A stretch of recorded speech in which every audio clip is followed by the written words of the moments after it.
জানাজারিয়া মেলা সৌদি আরবের সবচেয়ে বড় মেলা, যেটা প্রতি বছর উদযাপিত হয়ে থাকে। এটা বিশ্বজুড়ে বিখ্যাত একটি মেলা। প্রতি বছরের মতন এইবারও মেলাটি অনেক বড় করে আয়োজিত হয়। কিন্তু এইবার প্রথমবারের মতন ব্যবস্থাপকেরা এমন একটি কাজ করে যা তাদের অনেক আগেই করে ফেলা উচিত ছিল।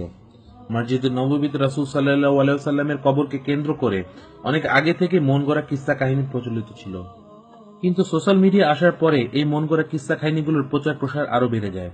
ইউটিউব, ফেসবুক ও অন্যান্য সোশ্যাল সাইটগুলোতে এমন কিছু ছবি ছড়িয়ে আছে যেখানে রাসূল সাল্লাল্লাহু আলাইহি ওয়াসাল্লামের কবরকে দেখানো হয়। কিছু ছবি এমনও আছে যেখানে 3টি কবর দেখানো হয়। তারা বলে যে এটা রাসূল সাল্লাল্লাহু আলাইহি ওয়াসাল্লামের কবরের ভিতরের কক্ষের ছবি। এই ছবিগুলোতে রাসূল সাল্লাল্লাহু আলাইহি ওয়াসাল্লাম, আবু বকর সিদ্দিক রাদিয়াল্লাহু আনহুম, ওমর রাদিয়াল্লাহু আনহুমের কবরকে দেখানো হয়েছে। এমনইভাবে কিছু ভিডিও দেখা গিয়েছে যেখানে একজন লোক তাকে রাসূল সাল্লাল্লাহু আলাইহি ওয়াসাল্লাম কবরের খাদেম হিসেবে নিজেকে দাবি করেছে ও সে বলে তার কাছে রাসূল সাল্লাল্লাহু আলাইহি ওয়াসাল্লামের কবরের ছবি ও সেখানকার তাবারকও তার কাছে আছে। এইসব ভিডিও ও ছবি সবগুলো মিথ্যা ও ভিত্তিহীন ছাড়া কিছুই না। জানাজারিয়া মেলাতে হারামাইন শরীফ আয়োজিত মেলাতে আসা সকল লোকবৃন্দর জন্য তারা একটি ভিডিও তৈরি করে, যেটা প্রজেক্টরের সাহায্যে দেখানো হয়। এই ভিডিও দেখানোর সময় তাদের একজন কর্তৃপক্ষ সেখানে অবস্থান করে ও রাসূল সাল্লাল্লাহু আলাইহি ওয়াসাল্লাম কবরের ভিতরের কক্ষর ব্যাপারে বর্ণনা করে। হারামাইন শরীফের প্রথমবারের মতন রাসূল সাল্লাল্লাহু আলাইহি ওয়াসাল্লামের কবরের ভিতরের কক্ষকে দেখায় ও এই ভিডিওটি ইউটিউবে আপলোড করা হয়। রাসূল সাল্লাল্লাহু আলাইহি ওয়াসাল্লামের কবরের দরজা, যেখান দিয়ে তার কবরের কক্ষে প্রবেশ করা হয়, এই দরজাটাকে বাব সাইয়েদায়ে ফাতেমা বলা হয়। এই দরজা দিয়ে ঢোকার পরে একটি সাদা কক্ষ আসে, যার মেঝেতে শাহ ফয়সালের সময়ের পুরানো মার্বেল পাথর দেখা যায়। কক্ষের একদিকে একটি অভয়ারণ্য দেখা যায় যাকে মেহরাবে ফাতেমাতুজ জোহরা বলা হয়ে থাকে, যেখানে সবাই দাঁড়িয়ে সালাম পেশ করে। এই জায়গাটিকে মুয়াজায়ে শরীফ বলা হয়। এই মুয়াজায়ে শরীফে 300 ছিদ্র আছে। কেউ যদি এই ছিদ্রগুলো দিয়ে দেখার চেষ্টাও করে তাহলে তারা সবুজ রঙের একটি পর্দা ছাড়া কিছুই দেখবে না।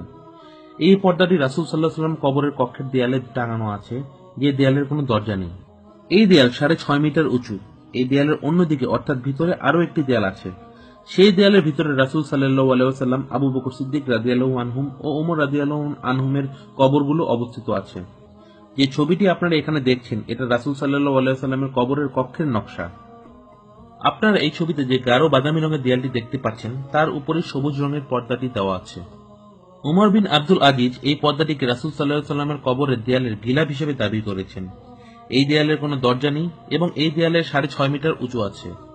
উমর বিন আব্দুল আজিজ ইন্তেকাল করেন 101 হিজরিতে। তার মানে এই দেয়াল 1336 সাল আগে তৈরি করা হয়েছিল। এই দেয়াল তৈরি করার পর থেকে আজ 1336 সাল পর্যন্ত কেউ কবরগুলোকে দেখার ভাগ্য করে উঠতে পারেনি। রাসূল সাল্লাল্লাহু আলাইহি ওয়াসাল্লামের কক্ষের ভিতরে যাদের যাওয়ার সৌভাগ্য হয়েছে তারাও আজ পর্যন্ত রাসূল সাল্লাল্লাহু আলাইহি ওয়াসাল্লাম কবর দেখতে পায়নি। তারা এই সবুজ রঙের পর্দার সামনে দাঁড়িয়ে সালাম পেশ করে। তো এ থেকে বোঝা যায় সোশ্যাল মিডিয়াগুলোতে যেসব ছবি ছড়িয়ে ছিটিয়ে আছে এই সকল ছবি ভুয়া ও মিথ্যা, যার মাধ্যমে কিছু লোক সকল সাধারণ মুসলমানদেরকে ধোঁকা দিচ্ছে। আল্লাহ তাআলা আমাদের এই সকল ছবি ভিডিওগুলো থেকে যেসব ফিতনা তৈরি হচ্ছে তার থেকে রক্ষা করুক। আমিন।